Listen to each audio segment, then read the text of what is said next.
Alright, welcome back to Game 10 of Lucid's 2022 tournament, where we are playing Phlegra. It is turn 66. Probably have another Wind of Death coming, but hopefully in a location where we only have a single archer to receive it. We finished Research and Evocation, which we discussed. This is music to my ears, eliminating Mind Hunters. I don't think this is that big a deal for Atlantis, although I'm not really sure. Mind Hunt does require Astral 4, if I'm recalling, and I think those Forgiving Fathers, they don't always have Astral 2. If Atlantis has like some expensive Astral boosters, then, it's not such a big deal, because it's really the boosters that are, more important. If you lose the boosters, that's rough. If you lose like a mage that's recruit anywhere, like due to a failed Mind Hunt, it hurts, but it's not the end of the world. But if you're losing mages, that have to random into certain paths, that hurts a lot more. So we have a horror attack from, it must be from Micklin, because Marignon is defending. I think these horrors are going to come away with it. The mantises are pretty scary. Looks like there's just some retreats here, or I think this was one of the raiding groups. So, yeah, not impossible these guys could have won, although the Sacred's not getting blessed does hurt. Because while those horror mantises are very killy, they're a little bit of glass cannons. And then we have a battle in Raga. So our lone, let's see. Okay, just a small squad coming out, probably anticipating. No, this looks like more Wind of Death stuff. Although we're not actually going to trigger gem usage, so our lone archer is safe from Wind of Death. But yeah, we have a good amount of raids this turn, although Atlantis has quite a few attacks as well. So, the war continues to rage. Not sure what this is. Is this us defending? No, this is us attacking. Oh, right. Those were our guys that were underwater, so they were just clearing out. Atlantis raided through here and didn't leave any defense. And then let's see. We are attacking some... Oh, these are the barbarians. Oh, I forgot to talk about this. Yeah, we have a bunch of mages. No gems, though. It's gem-free. So Blade Wind is the plan. Nothing will go wrong. This is totally going to work. There you go. See a bunch of Blade Wind. Unfortunately, Blade Wind is really fatiguing. Yeah, so we should get one more Blade Wind, or one more volley of Blade Wind, and then that's it. So I was really hoping... Okay, yeah, they did. The barbarians retreated. Excellent. So it's kind of looking like it's going to be dicey there. I mean, we did get, Body Ethereal on some of the bodyguards, and now we're just dropping rocks on them to be mean. So, definitely on the dicey side. But we don't use any gems, so really trying to avoid using gems on independence, just in my play in general. Still a decent number of mage turns that we're using there, but we've talked at length about how we're a little low on troops right now. They keep getting Wind of Death, variety of causes. And this is our crossbowman raiding group, and apparently we still have some gems left. I'm not even sure what from, but anyway, there's just a little bit of province defense here, so shouldn't be a problem. Yeah, we take that. There was some gem usage there, so that's always a little sad, but, that was a group that potentially could have ran into something a little more serious. And then, some pretty cheap gemless raiding, right? Just using some cheap troops. We just have one province defense. Hopefully this is, deep in Atlantis' territory, and, it's just not really worth it. It's like they have enough large stacks rolling around. That 6 province defense, just feels like a waste because we get completely rolled over, which means that Atlantis can, afford to use cheaper groups like that. One of the advantages of mixing up your raiding strategy is it makes it hard to know how much to commit, in various places, right? Same kind of thing here. So there's just one province defense. This is, even though we're committing a decent amount of stuff, it's pretty garbage stuff. Not the Mouflon. It's a decent amount of Mouflon. These Mouflon could raid on their own. Although, again, we're raiding with a independent commander, right? So the morale on these guys is really low. Well, a little higher because they have experience. But base morale at 9, you really need those taskmasters.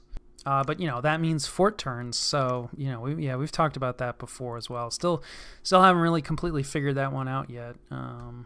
Maybe should be relying on those oppressor generals more, but I don't know, it's just not super. I don't know, not very impressed. We only tried one of them. I forget even what happened to him. He died immediately. He did something. So anyway, we have our tyrants here. They're gonna. I'm not sure what. Oh, we forgot to reload them with death gems. That's where the skeletons are coming from. Definitely have to fix that. We do have a carrier, so there are death gems available as long as I actually hand them off, but it's fine. They don't need death gems against, just a little bit of province defense. And that is a time where we run over, you know, more than one PD at least, not a lot of province defense. Yeah, another one of these groups from Atlantis. This is the one that's pushing kind of deep into our territory. Yeah, we actually have a defense here-ish.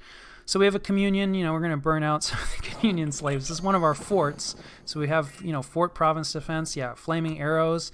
And then we also just have like these guys as communion masters. So, you know, they're doing, yeah, a little bit of pillar of fire. Really, buddy?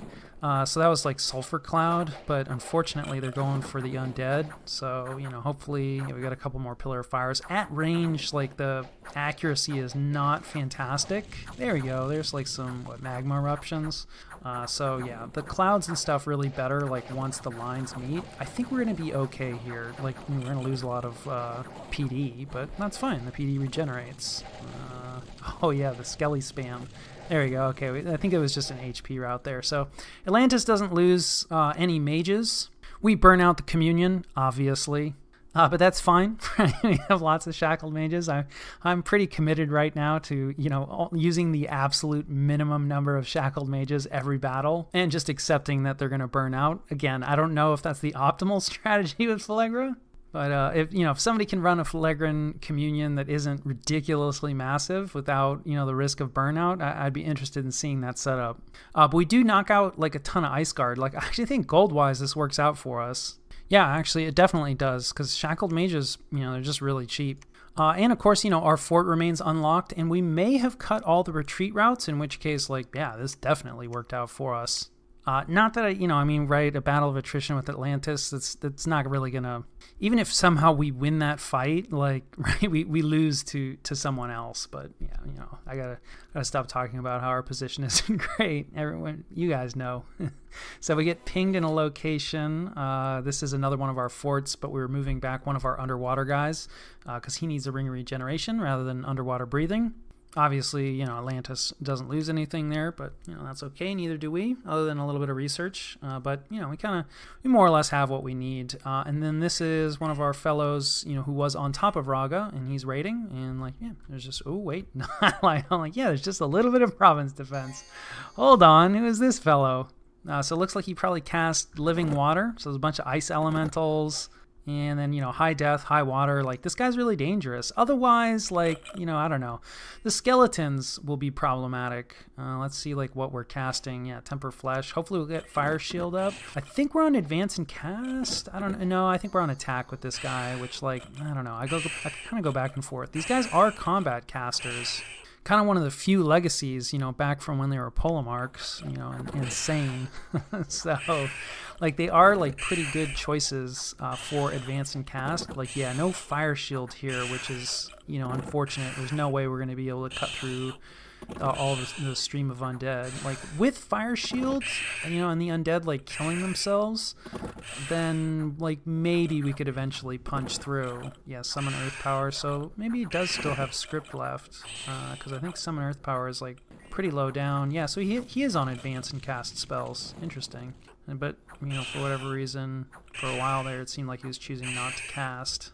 So, like, yeah, still kind of, I mean, you know, these guys are still a bit of a mystery to me in terms of best use, though definitely, I think, a bless in future. They can't use, like, flying shoes, right? So, like, how do you get around, like, a stream of skeletons like this? It's, you know, they can't cast Flight on themselves. I guess they could have a buddy cast Flight. I think we tried that a couple times, and, you know, Flight goes all over the place, and, you know, using Mass Flight on, like, one of these guys seems ridiculous. So anyway, this is probably going to time out. Yeah, about around 55. So that's going to be a loss for us. Yeah, and hopefully we do have a retreat route open. Actually ends up in the same place that the rest, like, you know, the majority of our army went to. So in some ways kind of works out, but, you know, I mean, we don't really kill anything. It's a waste of a turn. It's not great that, like, you know, our tyrants can get turned around by, like, minimal skelly spam. Like, maybe should push Fire Shield farther up in the script. This is the place we raided and then got hit by Vinemen. And so, like, Atlantis is just taking it with, you know, mostly garbage, few mages, one actually fairly strong mage. Yeah, Wind of Death fellow, potentially, although he's not really set up for it. So yeah, obviously Atlantis will be able to take that. They lose almost nothing. Pretty clean. And then we get attacked in a location. I feel like this is not a place we're defending. Yeah, so it does look like this major army is heading for our throne, probably, like unless they're just retracing, you know, the old borders. But, you know, I mean, right, thrones is how you win, so it would make sense that they're going for one of our thrones. We have a little bit of PD here from back in the day when we were trying to turn around raiders. Obviously, it's not going to stop this. We've seen this army. But I do think we'll be able to put up a decent defense of our throne fortification. Though, again, I'm sure Utgard is just absolutely thrilled, right? Because, I mean, we're not going to turn that army around without losses. I don't know. I don't really have any tricks. Maybe you should play around, do a little testing with, you know, kit for tyrants. You know, maybe there's some sort of magical kit combination. Maybe you should be researching Construction 8. So, yeah, let's see. This is 1 PD, so even one of our lame Cyclops groups, who actually had one of his bodyguards die en route, who I guess was crippled. So yeah, we retake that, which is nice.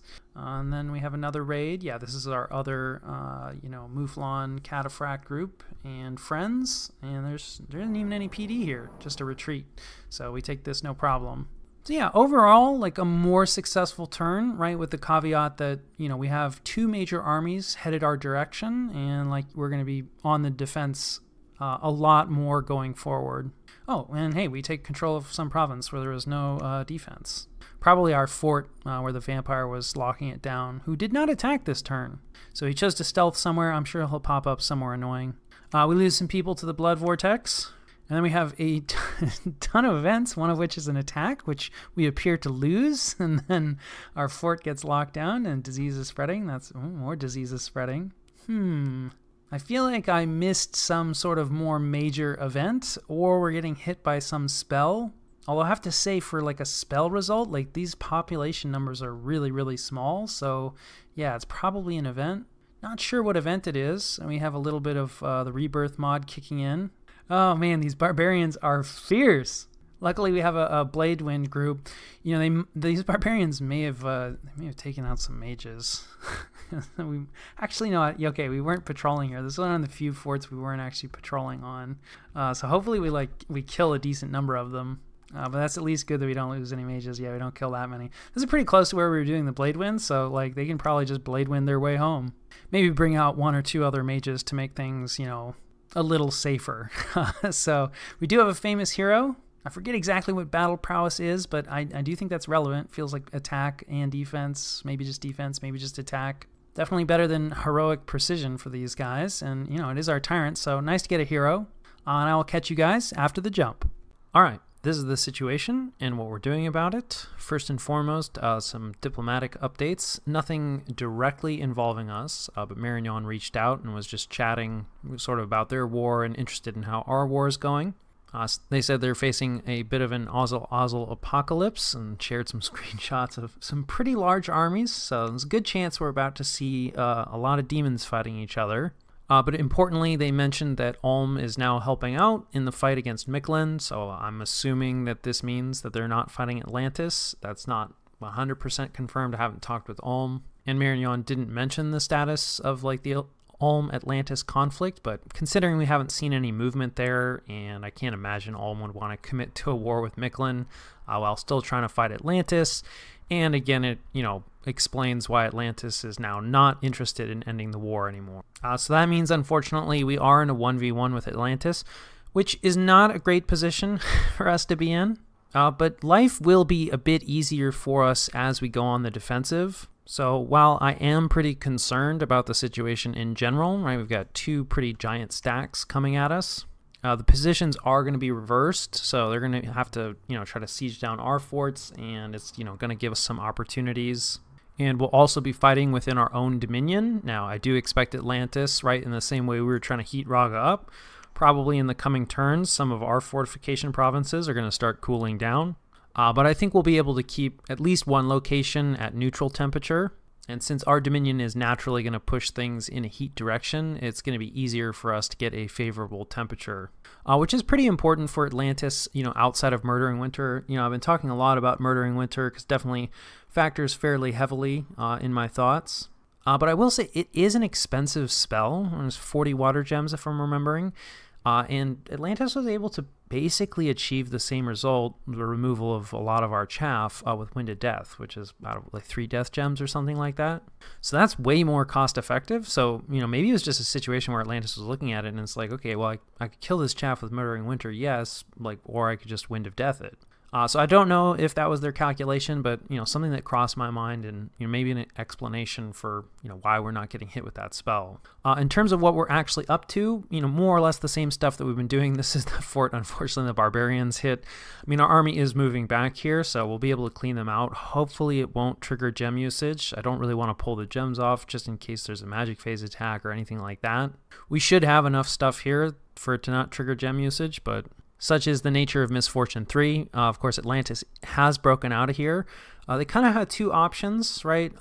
I'm thinking they'll probably head down this way, because that way they can threaten both our capital and kind of, you know, our throne fortification and this fortification that, you know, we took off of Atlantis a while ago. I suppose they could even, you know, head off to the east here to go after this unfortified throne. And of course, the other option, right, if they just wanted directly, you know, shortest path, they would have to like loop around this mountain chain. If they just wanted to get on our fort as quickly as possible, this province probably will be attacked. We're not going to try to hold it because, you know, any raiders that we move out, there's a good chance they run into the army and die. But of course, you know, this is a very valuable province in terms of gem income. So it's also possible the army just takes the shorter path and jumps on our fort that way. Obviously, we're not doing any recruitment here this turn, troop-wise or mage-wise, so that's a bit unfortunate. But, you know, we were always going to be outnumbered troop-wise, and, you know, we do have some troops here that we can move in, and we'll be recruiting a few troops here, and we have a lot of mages stacked up, even outside of, like, all the mages that we're bringing back.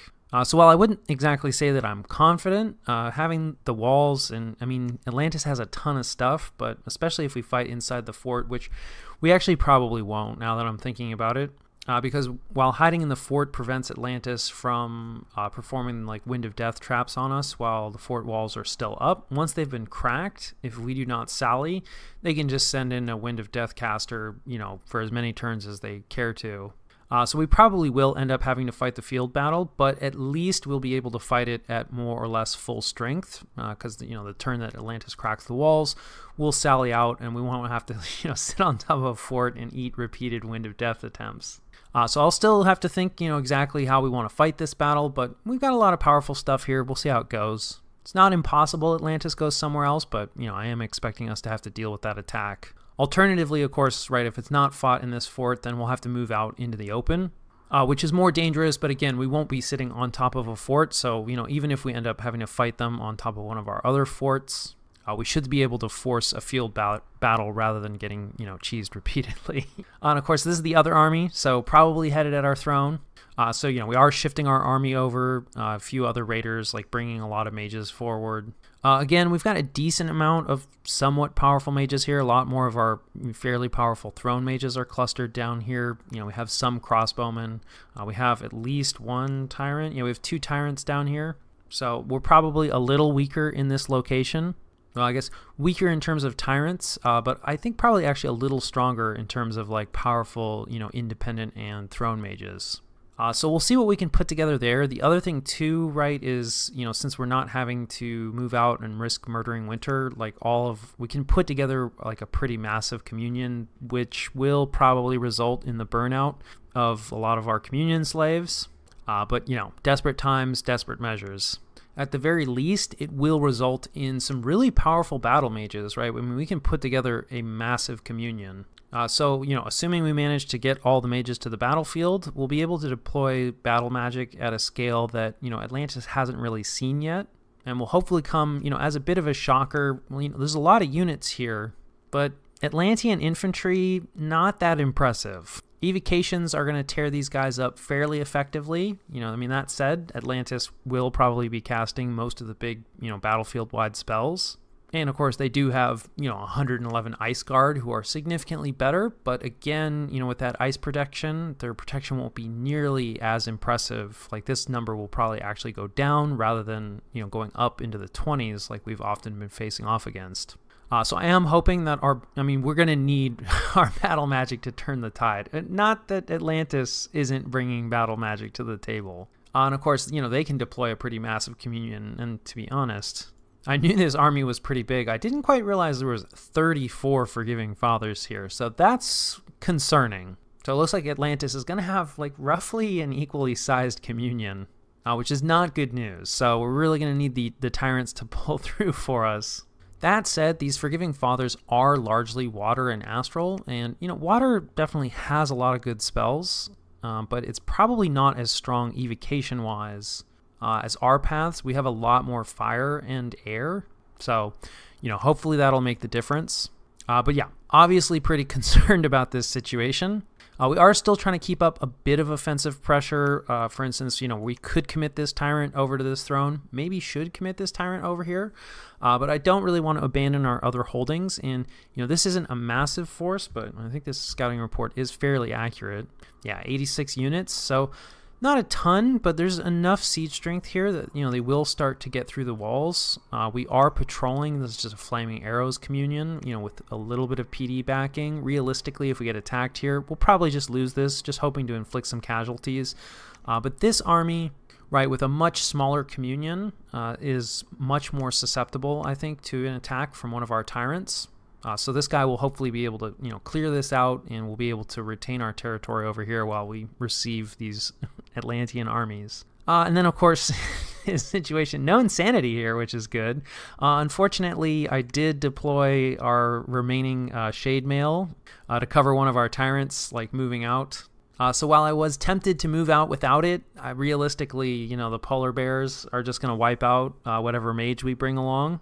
So we are forging another Shade Mail because, you know, we do still want to be able to operate these guys independently. I think one of our Tyrants down here, yeah, actually putting in a little forge work for us.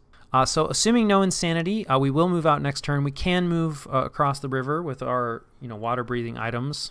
I did double check that. So I don't know. We'll see. We might jump on top of the fort immediately. It would be kind of nice to eliminate this, right? We can see some raiders have moved from the fort into here, and there's a lot of provinces they can hit. We have some defenses set up, but it is going to be pretty annoying. I don't think we can't really hold this lake, but you know, even removing it, it also provides a good amount of, you know, scouting information bordering a lot of different provinces. And while we don't really need that right now, we're probably not going to be holding on to these provinces for too much longer. So we'll see. Still up in the air, hopefully no insanity, and we actually like move this group out next. In the meantime, bringing in a little more undead siege strength, right, so we can actually crack this fort. This fort is at least empty at the moment, so that's nice. Potentially these raiders could actually link up. Maybe if this army moves out and doesn't leave too much behind, we may backtrack and then have them jump on top, provide some extra siege strength. For now, just raiding into here. Because the places they can raid, right, it's kind of obvious raids, so I am expecting somewhat heavy province defense investment and maybe some other forces out to try to catch our raiders. We still don't know what's going on underwater. Yeah, we haven't put together any underwater scouts, so there could be some forces in here, but this does look like, you know, a lot has moved out. Like, I suspect the underwater is somewhat limited. We do border this province, right, so we know that there isn't really anything in this fort. And now that Atlantis, you know, isn't fighting Ulm and probably hasn't been fighting Ulm for a few turns, right? We have a scout here. There's a lot of province defense in this location, but otherwise just an empty fort. This, even combined, may not be enough to take out the province defense. The Mouflon are decent, but these guys truly are awful. So we'll see, but it is definitely enough siege strength, assuming enough guys survive, that, you know, we could threaten a palisade. I'm just not sure we can actually cut our way through. And then otherwise, our Tyrant group is just, you know, trolling around. We are using these mages and their crossbowmen to try to catch this raiding group moving into this province. And we'll probably try to keep both of these groups active in Atlantis' territory for as long as we can manage. And at least for the moment, this is not disconnected raiding, right? Everything that we have is connected, so we're drawing income off of it. But realistically, you know, as these armies start to move out and we're, you know, forced to pull raiders back, there's a decent chance that some of this becomes disconnected raiding, which I don't really like, but I do think is probably worth it in this case so that we can relieve like some of the pressure. You know, Atlantis won't be able to send all their reinforcements at our core lands. Research-wise, still working on Thaumaturgy 7. We'll probably actually go for Evocation 9 next, because we do have some pretty powerful firecasters in the form of the tyrants, and I do think Flames from the Sky would be pretty useful to have to clear out some of Atlantis' chaff. So we'll see. I have to think on that a little bit more. For the moment, Thaumaturgy 7 is what we're going for. Very little recruitment, you know, a smattering of mages, like probably recruiting, actually probably not even, yeah, can't afford these independent mages. I think we are recruiting, yeah, finishing off a throne mage, doing a little bit of troop recruitment here in a location we're expecting to be attacked. Same kind of story over here, very limited troop recruitment, you know, mage recruitment in areas we're expecting to be attacked. But otherwise, like, not a ton of recruitment. We are going for another tyrant. So yeah, like I said, still not sure that's a good idea, but you know, it's kind of what the nation's about. So let's get him out there and try stuff with him. So I think that more or less covers turn 66.